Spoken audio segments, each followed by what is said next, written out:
할렐루야, 안녕하세요. 저번 시간에 축복 공식은 첫 번째, 하나님께서 약속하신 것은 세대가 바뀌어도 계속해서 지켜지는 것을 볼 때에 하나님의 말씀을 인용해서 아브라함의 축복을 우리가 받을 수 있다는 것입니다. 두 번째, 우리가 기도하는 곳, 즉 어디에서든지 기도를 하든지 하늘문이 열리고 하나님께 예수님을 통해서 기도할 수 있다는 것입니다. 세 번째, 성경을 읽을 때 하나님과 예수님께 집중하고 하나님의 의도를 파악해야 한다는 것입니다. 네 번째, 내가 한 모든 행동은 그대로 내게 부메랑처럼 돌아옵니다. 나쁜 것은 나쁜 것으로, 좋은 것은 좋은 것으로 돌아온다는 것을 잊지 말아야 합니다. 창세기 30장 1절 라헬이 자기가 야곱에게서 아들을 낳지 못함을 보고 그의 언니를 시기하여 야곱에게 이르되 내게 자식을 낳게 하라. 그렇지 아니하면 내가 죽겠노라.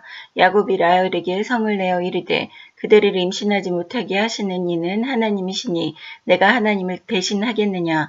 라헬이 이르되 내 여종 비라에게로 들어가라. 그가 아들을 낳아 내 무릎에 두리니 그러면 나도 그런 말미암아 자식을 얻겠노라 하고 그의 시녀 비라를 남편에게 아내로 주매 야곱이 그에게 들어갔더니 비라가 임신하여 야곱에게 아들을 낳은지라. 라헬이 이르되 하나님이 내 억울함을 푸시려고 내 호소를 들으사 내게 아들을 주셨다 하고 이로 말미암아 그의 이름을 단이라 하였으며 라헬이 시녀 비라가 다시 임신하여 둘째 아들을 야곱에게 낳음에 라헬이 이르되 내가 언니와 크게 경쟁하여 이겼다 하고 그의 이름을 납달리라 하였더라. 1절에서 8절까지 보시면 언니 레아가 아들 넷을 두는 것을 보고 자신은 임신을 못하는 것을 볼 때에 두 번째 부인인 라헬이 질투를 하여서 남편 야곱에게 자신도 임신을 하고 싶다고 얘기를 합니다.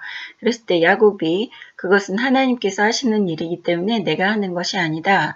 라헬이 자신이 잉태함을 못하는 것을 보고 자신의 몸종 비라를 통하여서 단과 납달리라는 두 지파, 즉 아들 둘을 보는 것을 볼 수 있습니다. 9절 레아가 자기의 출산이 멈춤을 보고 그의 시녀 실바를 데려다가 야곱에게 주어 아내로 삼게 하였더니 레아의 시녀 실바가 야곱에게서 아들을 낳음에 레아가 이르되 복되도다 하고 그의 이름을 가시라 하였으며 레아의 시녀 실바가 둘째 아들을 야곱에게 낳음에 레아가 이르되 기쁘도다 모든 딸들이 나를 기쁜 자라 하리로다 하고 그의 이름을 아셀이라 하였더라. 9절에서 13절까지는 레아가 자신이 아들 넷을 낳고 잉태하지 못함을 보고 자신도 라헬처럼 자신의 몸종 실바를 야곱에게 아내로 줍니다. 그래서 실바가 야곱에게 아들을 낳아주는 것을 볼 수 있습니다. 그 아들의 이름은 갓이라고 하며 둘째 아들의 이름은 아셀이라고 합니다. 여기까지 13절까지 보실 때에 레아랑 라헬이 서로 경쟁하는 그러한 마음을 보실 수 있습니다. 이러한 경쟁심을 통해서 이스라엘의 12지파가 야곱의 4명의 아내를 통해서 얻어지는 것을 보실 수 있습니다. 14절 밀 거둘 때 르우벤이 나가서 들에서 합한채를 얻어 그의 어머니 레아에게 드렸더니 라헬이 레아에게 이르되 언니의 아들 합한채를 청구하노라. 레아가 그에게 이르되 네가 내 남편을 빼앗은 것이 작은 일이냐. 그런데 네가 내 아들의 합한채도 빼앗고자 하느냐. 라헬이 이르되 그러면 언니의 아들의 합한채 대신에 오늘 밤에 내 남편이 언니와 동침하리라 하니라. 저물 때에 야곱이 들에서 돌아오매 레아가 나와서 그를 영접하며 이르되 내게로 들어오라. 내가 내 아들의 합한채로 당신을 샀노라. 그 밤에 야곱이 그와 동침하였더라. 하나님이 레아의 소원을 들으셨으므로 그가 임신하여 다섯째 아들을 야곱에게 낳은지라. 레아가 이르되 내가 내 시녀를 내 남편에게 주었으므로 하나님이 내게 그 값을 주셨다 하고 그의 이름을 이사가리라 하였으며 레아가 다시 임신하여 여섯째 아들을 야곱에게 낳은지라. 레아가 이르되 하나님이 내게 후한 선물을 주시도다.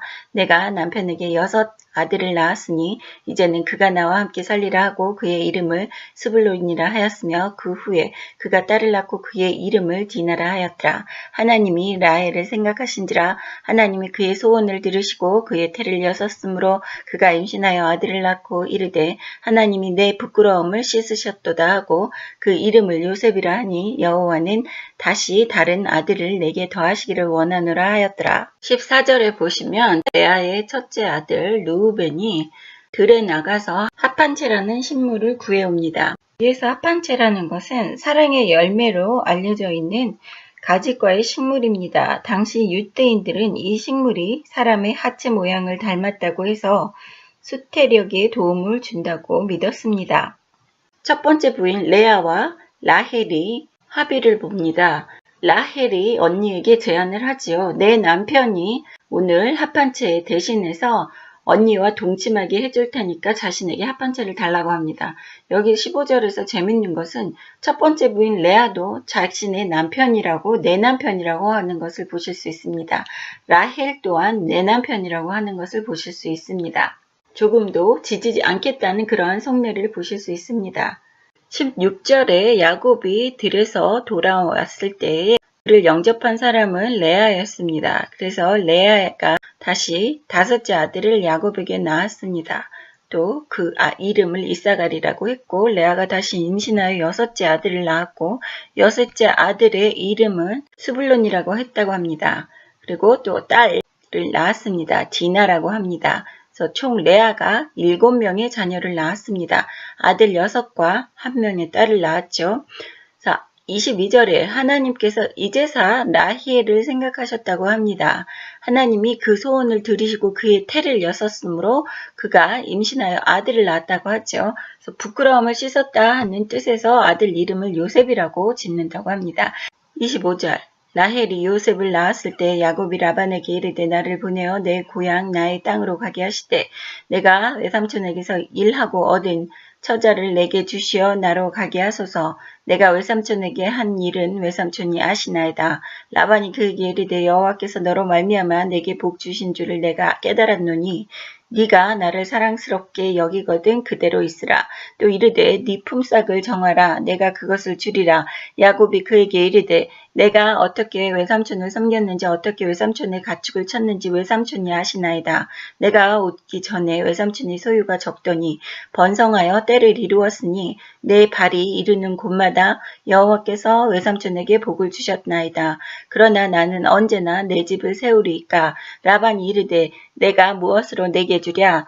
야곱이 이르되 외삼촌께서 내게 아무것도 주시지 않아도 나를 위하여 이 일을 행하시면 내가 다시 외삼촌의 양떼를 먹이고 지키리이다.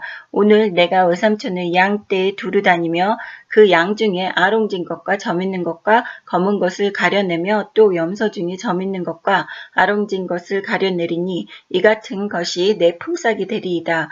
후일에 외삼촌께서 오셔서 내 품삯을 조사하실 때에 나의 공의가 내 대답이 되리이다. 내가 혹시 염소 중 아롱지지 아니한 것이나 점이 없는 것이나 양 중에 검지 않은 것이 있거든 다 도둑질한 것으로 인정하소서. 라반이 이르되 내가 네 말대로 하리라 하고 그날에 그가 흑염소 중 얼룩무늬 있는 것과 점 있는 것을 가리고 암연소 중 흰 바탕이 아롱진 것과 점 있는 것을 가리고 양 중에 검은 것들을 가려 자기 아들들의 손에 맡기고 자기와 야곱의 사이를 사흘 길에 뛰게 하였고 야곱은 라반의 남은 양떼를 치니라. 25절에 보시면 라헬이 요셉을 낳았을 때 11번째 아들을 낳았을 때 야곱이 자신의 외삼촌 즉 장인에게 자신이 고향으로 돌아가겠다고 얘기하는 것을 보실 수 있습니다. 그래서 라반이 여호와께서 너 때문에 나에게 복을 주셨기 때문에 나를 아직도 너가 좋게 생각하면 여기 그대로 있으라 그러면서 자신의 일을 계속 해달라고 요청을 하는 것을 보실 수 있습니다. 29절에 야곱이 외삼촌에게 얘기를 합니다.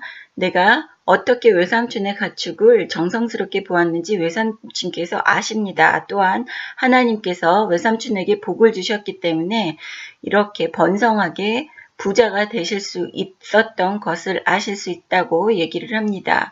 라반이 어떤 것을 그러면 내가 지금 주면 좋겠느냐 했을 때 야곱이 지금 주시지 않고 내가 앞으로 일하는 것에 대해서 외삼촌이 나에게 주셨으면 합니다 하고 얘기를 합니다.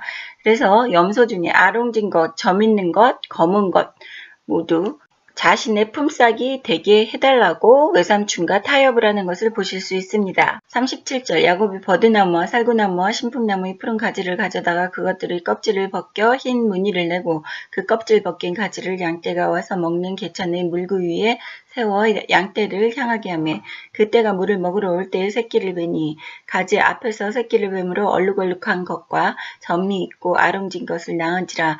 야곱이 새끼 양을 구분하고 그 얼룩 무늬와 검은 빛 있는 것을 라반의 양과 서로 마주보게 하며 자기 양을 따로 두어 라반의 양과 섞이지 않게 하며 튼튼한 양이 새끼 뵐 때에는 야곱이 개천에다가 양떼의 눈앞에서 그 가지를 두어 양이 그 가지 곁에서 새끼를 베게 하고 약한 양이면 그 가지를 두지 아니하니 그렇게 함으로 약한 것은 라반의 것이 되고 튼튼한 것은 야곱의 것이 된지라.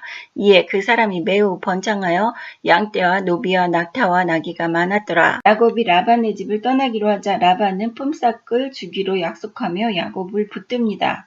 양 중에서 아롱진 것과 점 있는 것과 검은 것, 염소 중에서는 점 있는 것과 아롱진 것을 품삯으로 요구를 합니다. 그러자 라반은 야곱의 어리석음을 조롱하며 야곱의 품삯이 될 만한 것을 아들에게 맡겨 야곱이 돌볼 양이나 염소와 섞이지 않게 합니다. 즉 아롱진 것과 검은 것과 얼룩진 것, 태어날 수 있는 그런 조건을 전무하게 만드는 거지요. 야곱은 목자들의 관습에 따라 버드나무와 살구나무, 신풍나무의 가지 껍질을 벗겨서 양떼가 보기 좋도록 하였습니다. 과학적인 근거는 없는 행위임에도 하나님은 베델의 언약을 근거로 야곱에게 복을 주셔서 야곱의 재산을 불려주셨다고 합니다.